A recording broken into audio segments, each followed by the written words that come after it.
Halo teman-teman semua, kembali berjumpa lagi dengan saya di channel YouTube saya Antoni Mampe yang membahas seputaran mesin penetas telur unggas ya. Dan untuk video kali ini saya coba mereview beberapa jenis termostat yang pada umumnya digunakan untuk mesin penetas telur unggas. Dan di video ini juga saya coba beritahu kelebihan dan kekurangan dari masing-masing termostat tersebut. Dan kelebihan kekurangan yang akan saya paparkan ini menurut sepengalaman saya ya, karena termostat yang saya review ini ketiganya sudah saya pakai pada mesin penetas telur saya. Oke, kita langsung saja ke reviewnya ya. Oke, di depan kita sudah ada 3 buah termostat ya, dan ketiga buah termostat ini saya gunakan untuk mesin tetas saya juga ya. Dan di sini teman-teman bisa lihat ada termostat W1209 yang tampilannya seperti ini. Lalu yang kedua ada XHW3001 ya, tampilannya seperti ini teman-teman. Dan yang terakhir yang akan kita review itu STC1000, seperti ini tampilannya. Oke, dan di video ini saya coba memaparkan ya kelebihan dan kekurangan dari masing-masing termostat ini ya, karena saya sudah pakai dari tiga termostat ini, jadi saya bisa menyimpulkan ya kekurangan dan kelebihan dari masing-masing termostat ini menurut versi saya teman-teman ya, menurut versi saya dan pengalaman saya dalam memakai tiga termostat ini. Oke, lanjut aja ya, langsung kita mulai ke yang pertama ya, yang di sini termostat W1209. Termostatnya tampilan seperti ini ya. Oke, untuk kelebihannya ini, satu itu lebih murah dan terjangkau, dan yang pastinya ini untuk kalangan termostat, jenis-jenis termostat ini yang paling murah ya teman-teman ya, dan pastinya ini paling murah dan paling terjangkau. Yang kedua, akurat dalam membaca suhu hingga 0,5 derajat, dan terbilang akurat untuk membaca suhu. Yang pengalaman saya yang saya pakai pun termostat ini memang terbilang akurat ya, selisihnya hanya 0,2 sampai 0,5 derajat dari suhu asli ruangan. Yang ketiga, mudah dalam menyeting suhunya ya. Untuk settingannya terbilang mudah karena di sini ada tombol set, tombol menambah atau mengurangi. Jadi dibedakan ya, ini setting bisa untuk menambah dan mengurangi. Terbilang mudah lah. Lalu yang keempat, ini pastinya nih terbilang awet ya. Untuk termostat ini terbilang awet karena termostat ini menggunakan arus DC 12 volt DC. Jadi untuk menghidupkan ini kita memerlukan satu buah adaptor lagi. Jadi tegangannya nggak berlebih ya, hanya mentok di 12 volt, sehingga bisa dibilang termostat ini awet, tahan lama, dan bisa bekerja baik ataupun lebih baik kita bilang di kondisi di tempat yang voltase arus listrik PLN-nya sering berubah-ubah, ataupun bisa sebentar naik ataupun bisa sebentar turun. Lalu pastinya termostat ini juga memiliki kekurangan. Kekurangannya itu ya bisa teman-teman lihat ya. Untuk yang pertama itu dari tampilannya ya, tampilan fisik seperti ini, tidak memiliki casing dan penutup modulnya ya. Jadi terkesan ya, pastinya terkesan satu murah, yang kedua itu kalau awam itu melihat seperti ini pasti takut ya, takut kesetrum. Nah, itu satu. Yang kedua, karena ini menggunakan DC 12 volt, jadi kita harus membeli adaptor lagi. Jadi kita mengeluarkan budget berlebih untuk membeli adaptor 12 volt untuk menghidupkan ini ya. Itu yang kedua. Yang ketiga, kabel sensor yang terbilang pendek. Ini kabel sensornya. Kalau kabel sensornya ini paling pun setengah meter. Biasanya itu kabel sensor yang ada pada termostat itu sekitar 1 meter, cuma ini setengah meter. Jadi itu kekurangannya ya, terbilang pendek kabel sensornya. Lalu yang terakhir, relay yang digunakan untuk termostat ini terbilang kecil. Relaynya yang ini ya teman-teman ya. Ini sebagai bisa dibilang ini saklar untuk menghidupkan lampu ataupun pemanas yang kita gunakan untuk mesin tetas kita. Ini relaynya terbilang kecil ya teman-teman. Jadi hanya bisa dipakai untuk mesin tetas kapasitas kecil. Kalau yang kapasitas besar saya tidak pakai yang seperti ini ya, karena terlalu berat, takutnya relaynya cepat rusak. Oke, itu dari termostat yang ini ya. Kita lanjut yang kedua ke termostat XHW 3001. Pada awal 2020 ini terbilang laris manis ya teman-teman ya. Di marketplace mana aja terbilang laris, dan hampir semua mesin tetas pakai seperti ini. Ya karena kita pun juga dulu makanya seperti ini ya. Terbilang laris karena satu, termasuk kelebihannya juga ya. Tampilannya, dari tampilan udah bisa kita lihat udah lebih menarik dibandingkan yang seperti ini ya teman-teman ya. Ini udah lebih menarik untuk tampilannya. Yang kedua, sebenarnya ini terdapat dua varian ya teman-teman ya. Ada yang 220 volt dan ada juga yang 12 volt. Cuma untuk di sini kita bahas yang 220-nya ya. Yang kedua itu varian 220 volt ini. Ini bisa langsung dicolok ke arus listrik, jadi nggak perlu adaptor. Ini ya untuk arus masuknya. Jadi lebih simpel lah, lebih harganya sedikit lebih mahal dari sini, tapi jika dibandingkan dengan kita membeli adaptor ini jauh lebih murah. Oke, itu untuk di harganya ya teman-teman ya. Lalu untuk di kabel sensornya terbilang panjang teman-teman, ini sekitar 1 meteran. Jadi untuk penempatan sensornya kita agak jauh pun bisa. Lalu kelebihan selanjutnya mudah dalam pengaplikasiannya pada mesin tetas. Jadi kalau pengaplikasian atau instalasinya lebih mudah teman-teman. Kenapa kan gitu? Karena dia sudah langsung mengeluarkan kabel yang kita gunakan untuk mesin tetas kita. Jadi ini inputnya, ini outputnya langsung ke pemanas ataupun ke bola lampu kita. Udah seperti itu aja mereka buat, simple. Nah, itu mudah untuk mengaplikasikannya atau menginstalasinya pada mesin tetas. Dan itulah beberapa keunggulannya ya. Tapi ada juga kelemahan dari mesin termostat ini. Dan ya pengalaman saya, kekurangannya yang pertama itu, yang paling menonjol itu tidak dapat bekerja di arus yang naik turun ataupun arus lemah. Jadi kalau contohnya ini dibawa ke desa-desa yang voltasenya rendah, ini sama sekali nggak bekerja teman-teman.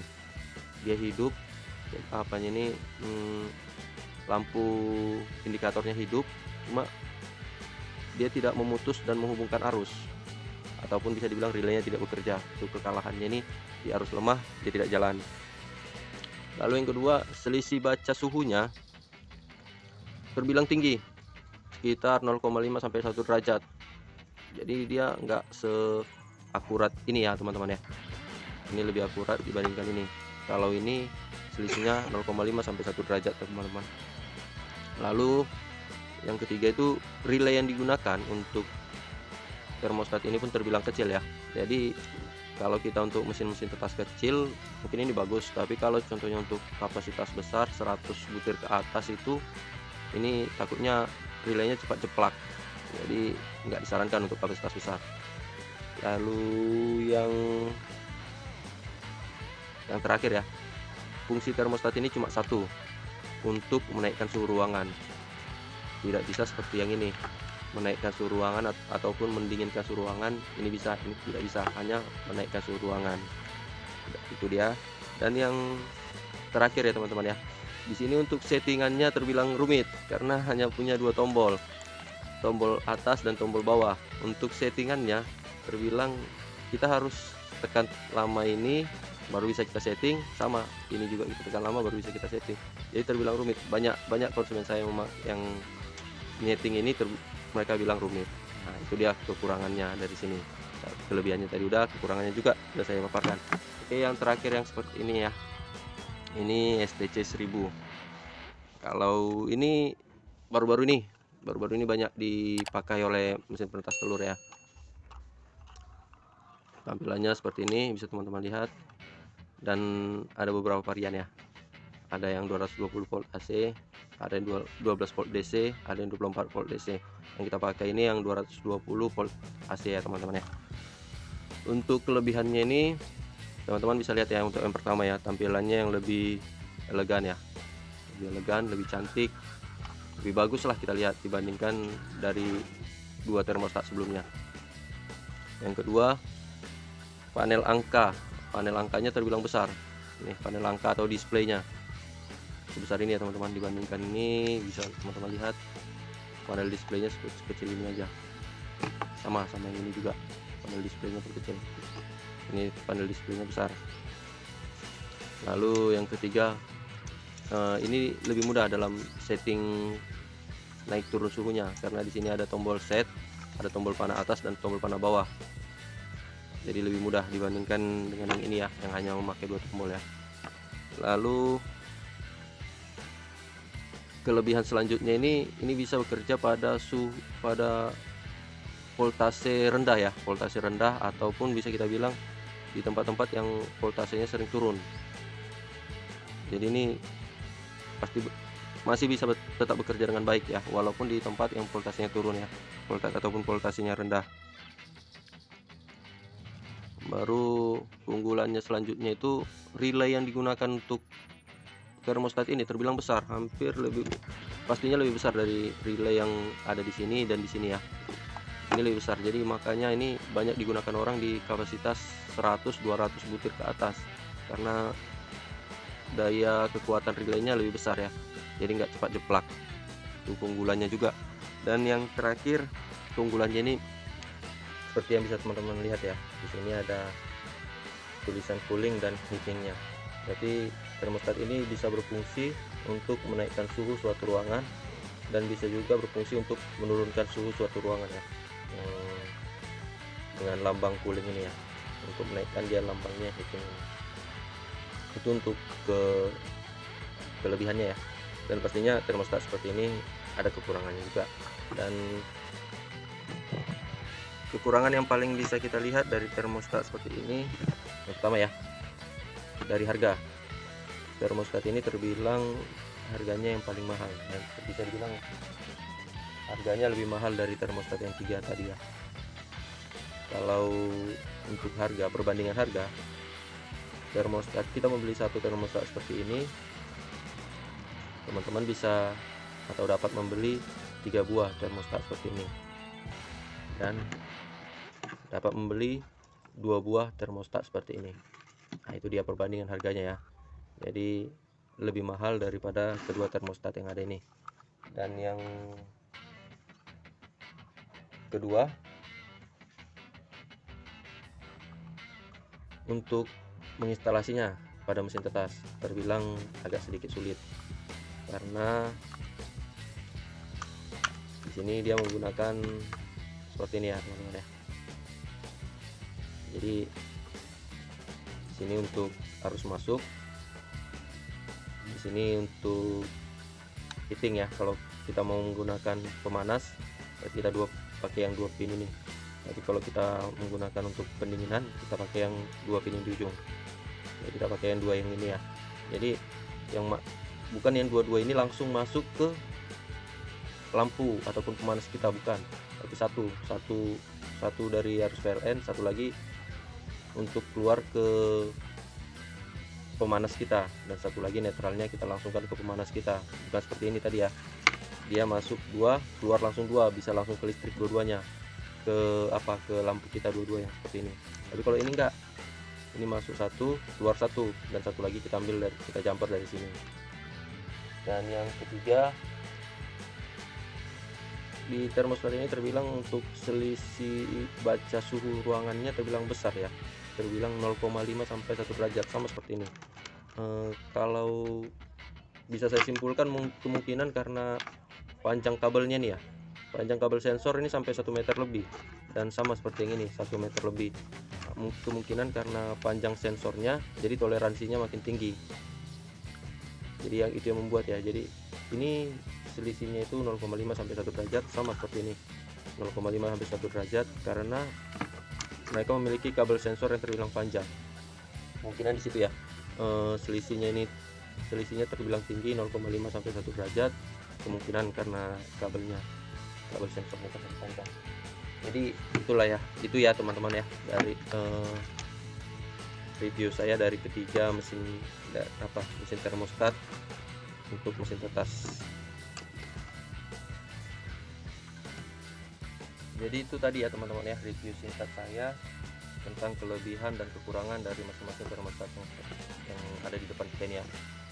Jadi setiap termostat pasti ada kelebihan, ada kekurangannya juga.